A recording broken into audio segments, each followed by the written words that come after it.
Baahubali 2 piracy గురించి ఒక విషయం చాలా ఆలస్యంగా వెలుగులోకి వచ్చింది.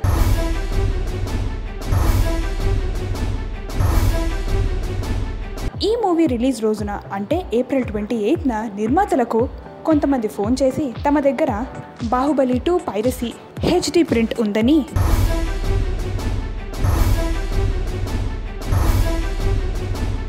ఇంటర్నెట్లో పెట్టకుండా ఉండాలంటే 2 కోట్లు ఇవ్వాలని మెయిల్ చేశారట. అయితే ప్రొడ్యూసర్స్ సైలెంట్గా పోలీసులను అప్రోచ్ అయ్యారట.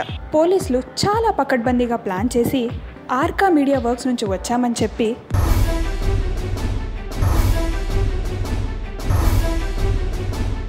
నిందితులను ఢిల్లీ పాట్నాలలో అరెస్ట్ చేశారట. Hi, this is Mia here. To watch more interesting videos of India Glitz, subscribe to IG Telugu.